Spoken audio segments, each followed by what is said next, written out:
halo, apa kabar? Seperti biasa Anda kembali berjumpa dengan saya Hersubno Arif dan Bung Rocky Gerung. Bung Rocky Gerung. Nah, dasar orang Jawa selalu susah gitu nyebut Rocky Gerung ya, sama dengan orang Manado atau orang Batak kalau nyebut nama saya nggak bisa Hersubno, Hersubeno. Nah, itu kekhasan kita masing-masing daerah ya, Bung. Itu khasanah kita itu ya. Ya, kekhasan itu yang bikin kita bisa saling bersahabat, karena bisa saling mengoreksi kan. Mengoreksi sambil tertawa sebenarnya. Nama kau harus Hersubeno, bukan Hersubeno. Jadi itu bagian yang unik di kita. Spelling, bahkan grammarnya juga bisa bolak-balik. Kemarin kita ngomong tentang metafor yang melibatkan kasus Edi Mulyadi.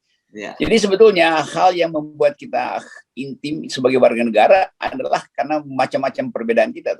Itu yang nggak boleh disatukan itu, apalagi diatur-atur melalui undang-undang pemilu. Ya. Oke. Dan saya kira memang itu kita nggak bosan terus membicarakan soal itu, karena memang bangsa ini harus dibangun dengan sebuah persahabatan dengan di atas perbedaan tadi itu. Ya, kita ingin lihat juga pemilu ke depan itu didasarkan pada persaingan yang sifatnya persahabatan tuh. Nah, mulai ada kasakusuk soal pencapresan segala macam. Tapi yang ada di kita sekarang tentu pencapresan itu pasti harus kita lakukan. Tapi kita selesaikan dulu nih problem Pak Sambo tuh, karena makin lama makin dekat dengan penyelesaian, motif mulai terbuka dan ujungnya nanti kita ikuti pidananya apa dan siapa yang akan terlibat di situ tuh. Lapisan mana yang akan hanya kena beban etik atau teguran etis atau hukuman etis, mana yang akan kena pidana dan mana yang masih terlibat pada kasus turunannya, yaitu soal peta-peta itu, soal staf merah putih segala macam lah. Tapi yang penting kita fokus dulu pada Pak Sambo yang terlihat sangat tenang kemarin. Iya. Pak Sambo tadi malam dini hari, Bung Rocky ya, dengan total itu kalau termasuk break itu 18 jam ya pemeriksaannya. Tapi kalau di break mungkin dengan break ya mungkin sekitar 15 sampai 16 jam. Dan yang diperiksa itu 15 orang saksi. Jadi ini sidang maraton. Saya kira memang menunjukkan polisi ingin segera menyelesaikan beban di dalam pundak mereka ini kan gitu ya, dan kemudian hukumannya maksimal, PTDH kita sebutnya, pemberhentian tidak dengan hormat, meskipun secara hukum dia diberi hak untuk mengajukan banding dalam waktu 3 hari. Ya itu intinya, polisi akhirnya harus super cepat karena bersaing dengan DPR yang seolah-olah juga sedang ingin supaya ini selesai, supaya nggak ngerembet ke mereka, kan begitu kan. Tapi publik juga tahu bahwa tunggu dulu, masih ada soal bahwa hal-hal yang menyangkut keburukan kepolisian itu juga disebabkan sebagian oleh keburukan transaksi di DPR, di Komisi 3. Jadi sama-sama masih ada problem etis. Kita belum bicara soal hal-hal yang bersifat pidana di DPR, itu mungkin panjang. Tapi secara etis kita juga sekaligus ingin minta DPR lakukan refleksi itu, seperti yang dilakukan oleh Kapolri sekarang. Jadi orang bercermin lagi pada Kapolri, pada Pak Sigit, yang berupaya kendati dia terdesak secara politik, pasti itu, dia akhirnya juga terdesak secara moral. Nah, tekanan moral itu saya kira yang membuat Pak Sigit mempercepat ini. Kalau tekanan politik bisa didilkan itu, bisa dinegosiasikan, tapi karena tekanan etis dari pers terutama, maka kita lihat satu peristiwa yang betul-betul unik bahwa seorang jenderal itu akhirnya harus menghadapi posisi yang sebetulnya dia yang mestinya ada di depan meja, di belakang meja hakim, tapi dia ada di posisi terperiksa. Dan ini penting supaya kita nggak lagi dibikin seolah-olah kalau polisi itu kebal hukum. Jadi itu intinya kontrol internal yang disebut pengadilan etis atau pemeriksaan etis atau apa namanya itu,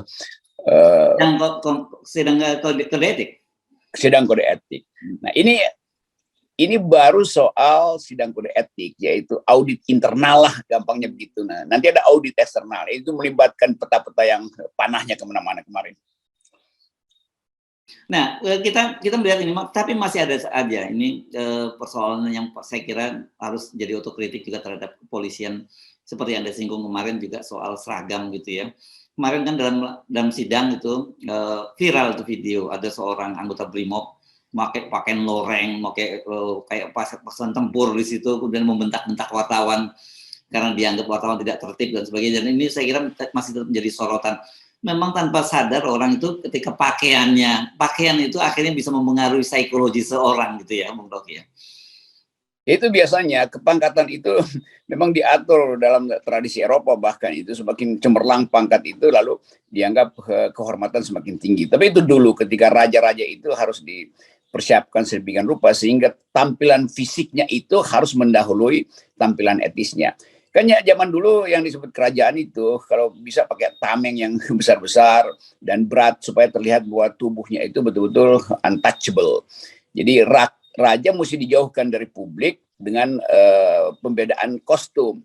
Nah kalau sekarang nggak mungkin itu terjadi. Jadi kalau ada anggota BRIMOB di situ harusnya ditegur. Karena fungsi itu ya kasih aja kan fungsi keamanan kepolisian. Itu kan hanya bicara dengan wartawan. Ya wartawan orang yang paling suka ada di depan karena dia ingin dapat berita secepat-cepatnya tuh. Nah, itu biasa aja tuh. Demikian juga BRIMOB.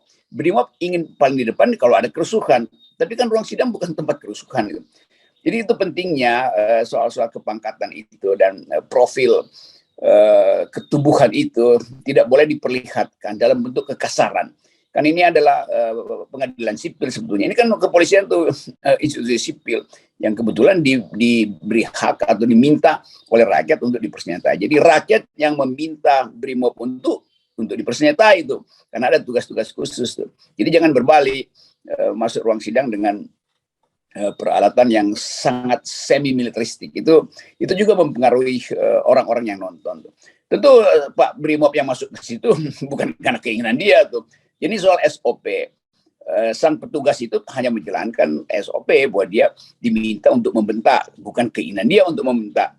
Karena begitu diberi seragam, setiap personel itu tunduk pada pemberi seragamnya tuh. Diberi senjata, dia tunduk pada pemberi senjata. Itu namanya hierarki di dalam militer maupun kepolisian dalam operasi, bukan dalam ruang sidang tuh. Oke, ini sekarang seperti kita juga prediksi ini hukumannya maksimal ya, Bung Rocky ya, pemberhentian tidak dengan hormat. Ini paling tinggi dan begitu nanti 3 hari ke depan Pak Sambo itu kalau ditolak bandingnya dan saya kira bukan mendahului proses pengadilan, harusnya itu pasti ditolak juga prosesnya. Itu Sambo itu kan langsung menjadi warga sipil kan gitu ya, dengan dipecat itu, meskipun kemudian menunggu proses administrasi lah saya kira, dan dia nanti akan sidang sebagai orang sipil. Dan saya kira ini menarik untuk kita amati bagaimana kemudian polisi menyikapi soal ini, karena bagaimanapun juga sampai sekarang kita masih melihat, mendengar juga bagaimanapun geng Sambo ini masih cukup kuat. Mungkin mereka bukan ingin melindungi Sambonya lagi karena sudah tidak bisa dilindungi lagi, tapi melindungi kepentingan mereka sendiri kan gitu. Ya itu variabel yang masih melekat pada kasus ini. Ya mungkin berlebih kita bilang geng Sambo, tapi kita akhirnya pers menganggap ini gangster itu karena udah dianggap kemana-mana panah-panah itu. Tapi kita mesti kembalikan lagi pada fungsi-fungsi awal yang sangat mungkin bagus ada kegiatan itu. Kan nanti pengadilan yang akan menerangkan, oh panah ini terbalik nih. Panah yang dibuat oleh anti geng Sambo itu terbalik tuh. Ya itu sebetulnya yang mesti kita periksa secara akademis dan sekaligus kita kasih latar belakang politik di situ. Kenapa lembaga ini Merah Putih ini, Satgas Merah Putih ini, Satgasus Merah Putih ini begitu berkuasa itu. Tentu ada di dalam ruang politik yang tertentu pada waktu itu kan. Kan nggak mungkin itu dibentuk hanya untuk alasan mau merampok uang untuk dibagi-bagi ke jenderal, kan nggak bisa itu. Ngapain polisi merampok uang bandar judi atau pengusaha untuk dibagi-bagi? Bukan itu. Dan orang akan tanya kenapa ada momentum yang dipergunakan untuk membentuk Satgasus Merah Putih itu. Itu pertanyaannya, atau Satgasus apa ada yang lain tuh? Jadi ini yang ya Nusantara yang satunya ada Satgas. Ya, ada Nusantara. Supaya publik mengerti bahwa semua peristiwa yang ada di dalam kasus Sambo ini juga terkait dengan sebut aja efisiensi informasi, hal-hal yang di bawah layar atau di belakang layar mesti diselesaikan. Itu yang nantinya setelah Pak Sambo masuk pengadilan, tentu dia akan bersaksi juga tentang hal-hal itu. Jadi variabel ini yang masih ditunggu orang, dan ini sebaiknya diselesaikan sebelum pemilu 2024 karena ini bisa panjang itu, dan panah-panah itu bisa jadi panah liar. Ya, ya. Dan kan Sambo sudah menyampaikan permintaan maaf, terutama dia lebih banyak kalau kita amati berkali-kali permintaan maafnya kepada institusi. Padahal sebenarnya salah satu yang paling sangat besar dosanya itu dosa pertama kepada keluarga Yosua Huta Barat, yang kedua kepada bangsa Indonesia. Karena bagaimanapun dia telah merusak citra lembaga yang seharusnya kita harapkan menjadi pelindung rakyat itu. Sebenarnya menurut saya harusnya ini kalau dia mau memberikan semacam penebusan dosa gitu ya, dia bongkar aja semuanya gitu dalam persidangan. Dengan cara begitu dia ini kan jelas selesai karir politik, karir kepolisiannya. Kedua, dia terancam hukuman mati. Seenggaknya kita mengepil dia untuk memberikan legacy, untuk menyumbang perbaikan terhadap kepolisian dan juga bangsa dan negara ini.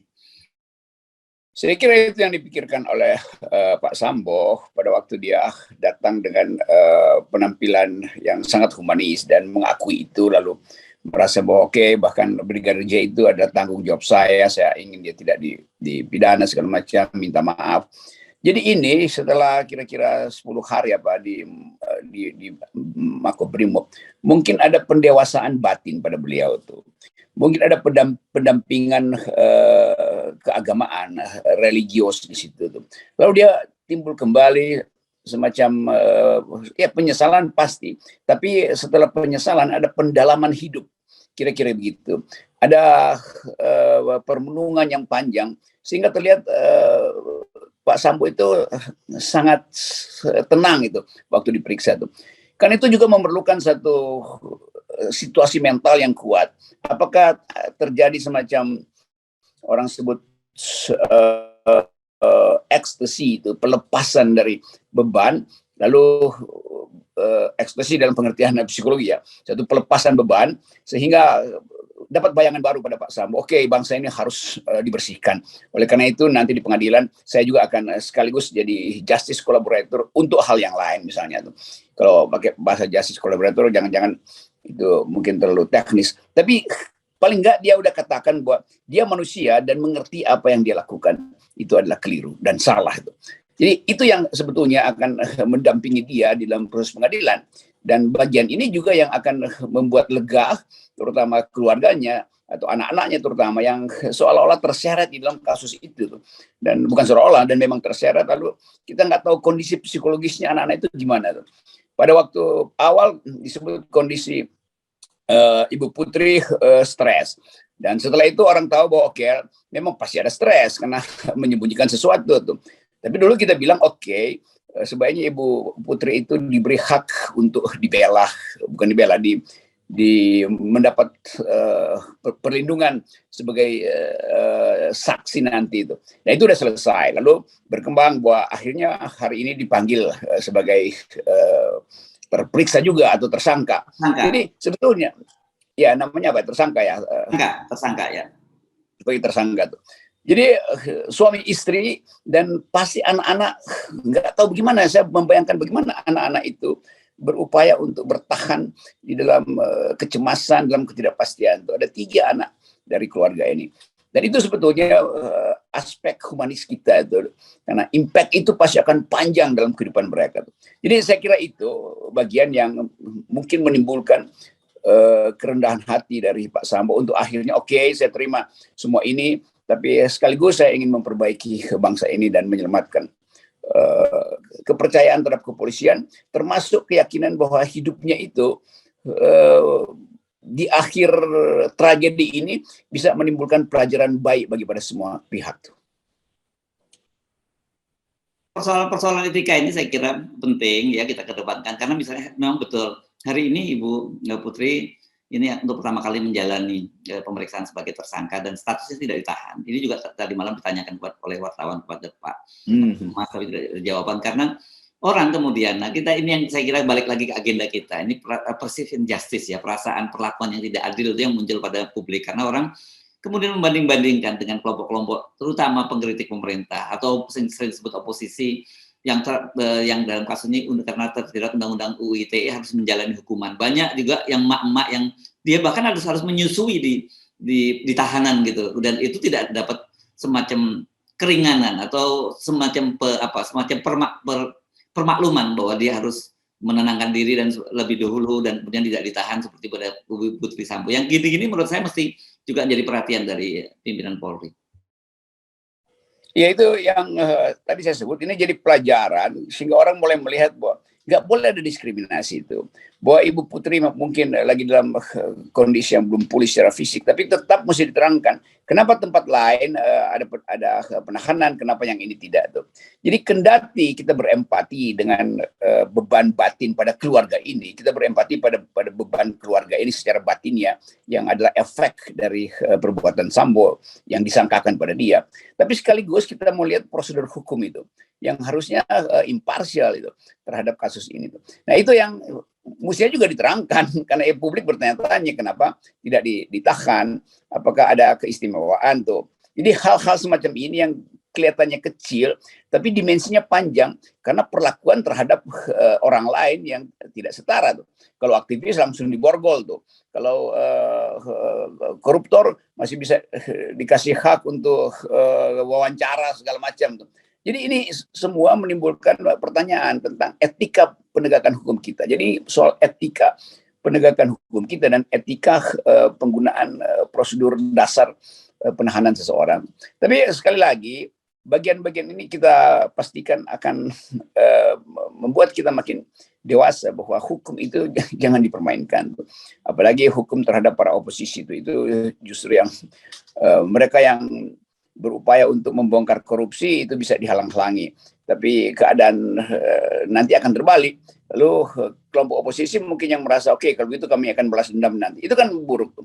Jadi sekali lagi perlihatkan bahwa hukum ini berjalan di rel yang lurus dan kesepakatan-kesepakatan yang tidak terlihat itu jangan ditonjolkan, nanti orang curiga ada apa, kenapa yang sana diberi fasilitas, yang ini justru dicemarkan bahkan sebelum masuk persidangan udah dicemarkan. Kalau aktivis itu belum masuk persidangan itu udah divonis oleh para buzzer kan begitu. Artinya bukan kemudian kita menuntut dilakukan dengan kejam, itu tidak. Persoalan persamaan saja dari equality before the law itu yang jadi persoalan. Dan saya kira kalau dalam kasus-kasus misalnya emak-emak yang ditahan yang dia sedang menyusui atau dia punya anak kecil, apalagi kalau itu berkaitan dengan undang-undang ITE, kan sebenarnya polisi bisa menggunakan diskresinya gitu untuk tidak menahan, tetap proses hukumnya diproses, tapi dia mendapatkan kemudahan dengan keringanan, kan itu sebenarnya yang pesan yang ingin kita sampaikan. Itu pentingnya diskresi itu dipahami dalam pengertian hak untuk mempersamakan kedudukan seorang tuh. Dan diskresi itu bahkan bisa melampaui situasi yang sudah dipastikan oleh undang-undang gitu. Kan mata dari penyidik atau mata dari Kapolsek bahkan di tingkat yang paling rendah itu di kantor polisi bisa tahu nih emak-emak ini dia nggak minta dikasihani, tapi faktualnya emak-emak ini perlu dikasihani. Kira-kira begitu kan, nggak perlu emak-emak merengek-rengek. Jadi langsung dilihat kan ada anak kecil di situ dan mungkin kebutuhan hidup dia masih diperlukan. Kenapa mesti ditangkap? Kenapa mesti masukin bui? Apalagi masukin bui dalam kondisi dia sedang menyusui itu. Jadi rasa keadilan bangsa ini tinggi sekali itu. Dan itu yang mendorong kita untuk percaya bahwa hidup tidak sekedar ditentukan oleh elektabilitas, tapi oleh etikabilitas itu. Oke, sejauh ini on the track ya proses hukum dari Verdi Sambo. Nah, terus kita akan terus kawal terus karena harus diakui bagaimanapun juga ya proses ini bisa berjalan itu karena peran kerewelan dari publik ya mengontrol kasus itu pentingnya, makanya dalam sebuah negara demokrasi itu ada civil society yang kuat gitu. Tanpa civil society yang kuat di negara ini bakal hancur-hancuran. Ya, ini permulaan kita untuk melihat bahwa persembunyian kasus-kasus kriminal itu tidak mungkin lagi ditutupi secara sempurna itu, karena mata publik itu selalu dikendalikan oleh mata keadilan itu yang tak terlihat itu. Yes. Jadi kehendak kita untuk menghasilkan Indonesia yang adil dan makmur justru harus kita percayakan kepada masyarakat sipil, terutama pada pers yang betul-betul jujur. Itu intinya. Yes, bukan pers yang bisa ditelepon oleh Verdi Sambo gitu ya. Oke, baik, terima kasih Bung Rocky. Yeah.